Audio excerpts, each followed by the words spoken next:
बिस्मिल्लाहिर्रहमानिर्रहीम। अस्सलाम वालेकुम। दोस्तों, तकब्बुर और गुरूर की गुमराहियाँ और तबाहकारियाँ इंसानी जिंदगी की आगाज हजरत आदम अलैहिस्सलाम के ज़माने से ही मौजूद रही हैं। दुनिया में सिर्फ मजहब इस्लाम ही वाहिद मजहब है जो इस गुनाह अजीम से बचने का रास्ता बताता है, और वो रास्ता अल्लाह की फरमाबरदारी का रास्ता है। आजकल दुनिया में जो फसादात जारी हो रहे हैं, तकब्बुर और बेजा एहसास बरतरी उसकी खास वजह है, और इस्लामी तालीमात की तरफ वापसी व अमल ही इसका वाहिद इलाज है। तकब्बुर में मुब्तला शख्स अल्लाह ताला की अता करदा नेमत व इनाम को अपना जाती कमाल समझने लगता है। कुरान करीम में इब्लीस का किस्सा बार बार जिक्र हुआ है।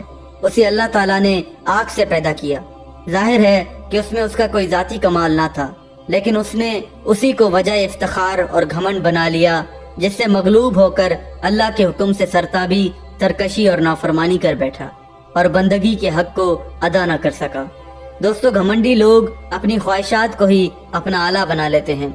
अल्लाह का हुक्म जहाँ अपनी मर्जी का होता है उसे मान लेते हैं और उसकी पैरवी करते हैं, लेकिन जहाँ अल्लाह का हुक्म उनकी मर्जी के खिलाफ होता है वहाँ ये लोग अपनी ख्वाहिशात के बंदे बन जाते हैं और अल्लाह के हुक्म की खिलाफ वर्जी करते हैं।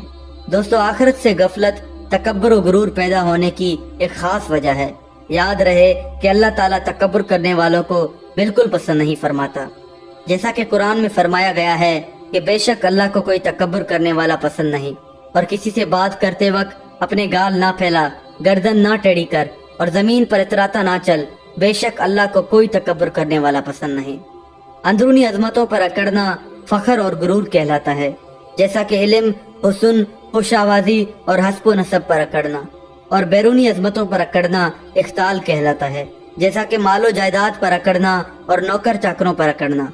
लेकिन अल्लाह का हुक्म यह है कि ना जाती कमाल पर इतराना और ना ही बैरूनी फजाइल पर इतराना, क्योंकि ये चीजें तेरी अपनी नहीं हैं बल्कि रब की जानिब से हैं।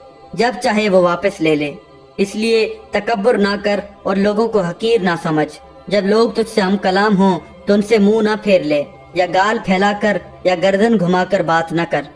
जो लोग अजमत और बड़ाई मुंह बसोरने और तेवरी चढ़ाए रखने में समझते हैं, वो तकब्बुर और गुरूर में भरे हुए रहते हैं, और कुरान पाक में उसको एक बीमारी बताया गया है, जैसा कि इस आयत में बताया गया है। दोस्तों, तकब्बुर और गुरूर ना करना ईमान की अलामत है। कुरान करीम इरशाद फरमा रहा है कि जो लोग तकब्बुर नहीं करते उन्हीं को कुरान की बातें समझ में आती हैं। बस हमारी आयतों पर तो वो लोग ईमान लाते हैं कि जब उनको वो आयतें सुनाई जाती हैं तो वो सजदे में गिर पड़ते हैं और अपने रब की तस्बीह और तहमीद करने लगते हैं, और वो लोग तकब्बुर नहीं करते। हजरत अब्दुल्लाह बिन मसूद रज़ियल्लाहु ताला अन्हु से रिवायत है कि रसूलुल्लाह सल्लल्लाहु अलैहि वसल्लम ने इरशाद फरमाया कि वो शख्स जिसके दिल में जर्रा बराबर भी तकब्बुर होगा जन्नत में नहीं जा सकेगा। इस पर एक शख्स ने पूछा कि या रसूल अल्लाह, आदमी चाहता है कि उसके कपड़े और जूते अच्छे हों, क्या ये भी तकब्बुर है?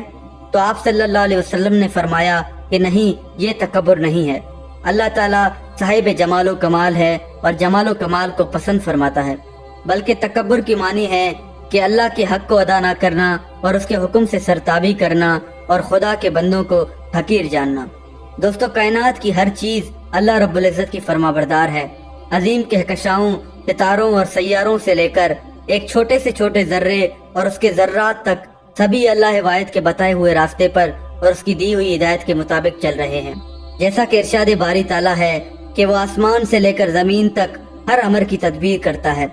इंसान के बदन का जर्रा जर्रा उसी रब्बे करीम की हिदायत के मुताबिक काम कर रहा है। दोस्तों, आसमान और जमीन का सबसे पहला और सबसे बड़ा गुनाह तकब्बुर और उसकी गुमराही है। इब्लीस नस्ली बरतरी में मुब्तला था और इसी एहसास की वजह से वो कसदन अपने रब्बुल इज्जत की नाफरमानी कर बैठा और जलालत के गड्ढे में गिरता चला गया। अल्लाह के हुक्म की नाफरमानी करते हुए जब इब्लीस ने हज़रत आदम अलैहिस्सलाम को सजदा करने से इनकार किया तो हक ताला ने फरमाया कि तू सजदा नहीं करता, तुझे इससे किसने रोका कि मैं हुक्म दे चुका हूँ। तो इसके जवाब में इब्लीस ने कहा कि तूने मुझे आग से पैदा किया है और मैं आदम से बेहतर हूँ, तो मैं उसे सजदा क्यों करूँ? ये सुनकर हक ताला ने कहा कि तू यहाँ से निकल जा, तुझको कोई हक नहीं पहुँचता कि तू तकब्बुर करे। तू निकल जा, बेशक तू जलीलों में शुमार होने लगा है। इस फिटकार के बाद भी इब्लीस ने नस्ली तासुब को तर्क नहीं किया, बल्कि आज तक वो और उसके चेले तकब्बुर की गुमराहियों में मुब्तला हैं। दोस्तों, मजहब इस्लाम और सरवर कायनात सल्लल्लाहु अलैहि वसल्लम के रास्ते पर चलना और अमल पैरा होना ही तकब्बुर से बचने का वाहिद रास्ता है। उलमा और मुफस्सिरीन फरमाते हैं कि तकब्बुर के बहुत से रास्ते हैं। तकब्बुर का पहला सबब इल्म है, जैसा कि हुजूर सल्लल्लाहु अलैहि वसल्लम का इरशाद गिरामी है कि हर चीज के लिए कोई ना कोई आफत है और इल्म की आफत तकब्बुर है। इस हवाले से सूफिया इकराम फरमाते हैं कि जिस इल्म से तकब्बुर पैदा हो वो इल्म जहल से भी बदतर है, क्योंकि हकीकी इल्म वो है कि जब वो बढ़ता है तो खौफ इलाही भी बढ़ जाता है। जैसा कि कुरान करीम में इरशाद रब्बानी है कि अल्लाह से उसके बंदों में वही डरते हैं जो इल्म वाले हैं। इस आयत में बंदों से मुराद सारी मखलूक व इंसान हैं, और इल्म वालों से मुराद वो बंदे हैं जो दीन का इल्म रखते हों और उनके अकायद व अमाल दुरुस्त हों। दोस्तों, तकब्बुर का दूसरा सबब ज़हद व तकवा और इबादत व परहेजगारी में पाया जाता है।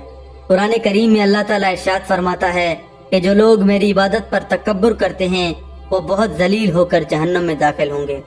तकब्बुर का तीसरा सबब खानदान और नस्ब पर फख्र करना है। तकब्बुर की ये बीमारी बहुत आम है। चनाचा हज़रत अबू ज़र गफ़ारी रज़ियल्लाहु ताला अन्हु फरमाते हैं कि किसी आदमी से मेरा झगड़ा हुआ और मैंने उसे काली औरत के बेटे कहकर पुकारा, तो हुजूर सल्लल्लाहु अलैहि वसल्लम ने ये सुनकर फरमाया कि ए अबू ज़र, ये मत भूलो कि किसी गोरी के बेटे को काली के बेटे पर फजीलत नहीं है। ये सुनना था कि मुझ पर खौफ तारी हुआ। उसी वक्त मैं उस आदमी के पास पहुंचा और कहा कि उठो और अपना पैर मेरे मुंह पर रखो ताकि मेरे कौल का बदला हो जाए। तकब्बुर का चौथा सबब खूबसूरती और हुस्न जमाल है। हुस्न जमाल से भी गुरूर और घमंड पैदा होता है। इस मर्ज में खूबसूरत मर्द भी गिरफ्तार रहते हैं, मगर औरतें सबसे ज्यादा इस मर्ज में गिरफ्तार रहती हैं। कम सूरती पर तंज करना और जिस्म की नाहमवारी पर मजाक उड़ाना हमारे माशरे में आम बात है। तकब्बुर का पांचवा सबब मालो ज़र है। हमारे माशरे में ये भी आम है कि दौलतमंद लोग गरीबों को हकारत की नजर से देखते हैं। दोस्तों, जो लोग गुरूर और तकब्बुर की रविश अपनाए रहते हैं, अल्लाह ताला ऐसे लोगों को बतौर सजा कुरान पाक समझने की तौफीक से महरूम कर देता है। जैसा कि इरशाद बारी ताला है कि गुरूर और घमंड करने वाले अपनी आखिरत की फिक्र करें और अपनी आयात से मैं उन्हें फेर दूंगा जो जमीन पर नाहक अपनी बड़ाई चाहते हैं। हज़रत अब्बास रज़ियल्लाहु ताला अन्हु फरमाते हैं कि रब फरमाता है कि अपनी आयतों से मैं उन लोगों को फेर दूंगा जो जमीन में फजूल और नाहक बात पर तकब्बुर करते हैं और इतराए जाते हैं। इसकी तफसीर यह है कि मुतकब्बिरीन के कुलूब से फहम कुरान उठा लिया जाएगा और आलम मलकूत और उनके कुलूब के दरमियान एक पर्दा पैदा कर दिया जाता है। गुरूर की वजह से उनको आयत इलाही में गौर व फिक्र से फेर दिया जाता है। अल्लाह पाक तकब्बुर करने वालों के दिल पर मोहर लगा देता है। दोस्तों, तकब्बुर ही वो फेल है जिसने इब्लीस के दिल में हसद की आग भड़काई और उसे हुक्म खुदाबंदी का इनकारी कर दिया और तमाम इबादत उसकी बर्बाद कर दी गई। इब्लीस से नाफरमानी गुरूर की वजह से हुई तो वो उस पर अकड़ गया और अब्दी शकावत का शिकार हो गया। इब्लीस से नाफरमानी गुरूर की वजह से हुई तो वो उस पर अकड़ गया और अब्दी शकावत का शिकार हो गया। हुक्म इलाही हुआ कि निकल जा यहाँ से, हमारी बारगाह रहमत में सिर्फ उनके लिए जगह है जो हमारे हुक्म को माने। अकड़ी अकड़ी गर्दन वालों के लिए यहाँ कोई जगह नहीं। हुजूर अकरम सल्लल्लाहु अलैहि वसल्लम ने फरमाया कि जिसके दिल में राय के दाने जितना गुरूर होगा उस पर जन्नत के दरवाजे बंद होंगे। तागिर उस जलील और हकीर को कहते हैं जो अपनी जिल्लत और पस्ती पर खुश होता है। शैतान किस मकाम इज्जत पर फाइज था और जब हुक्म इलाही की सरताबी की तो जिल्लत और रसवाई की पस्तियों में फेंक दिया गया। दोस्तों, आज की गुफ्तगू से मालूम हुआ कि गुरूर वो आग है जो दिलो दिमाग की तमाम काबिलियतों को जलाकर बर्बाद कर देती है। दोस्तों, अल्लाह ताला ने इंसान को सोचने समझने की सलाहियत इसीलिए दी है कि वो शुक्रगुजार और फरमाबरदार बंदा बनकर जिंदगी गुजारे। जो इंसान इन सलाहियतों का सही इस्तेमाल ना करे उसे महज किसी खास खानदान में पैदा होने की वजह से अशरफ नहीं कहा जा सकता, क्योंकि इंसान की बड़ाई का वाहिद मयार तकवा है। अल्लाह ताला हम सबको तकब्बुर जैसे मोदी गुनाह अजीम से बचने की तौफीक रफीक अता फरमाए। आमीन या रब्बल आलमीन।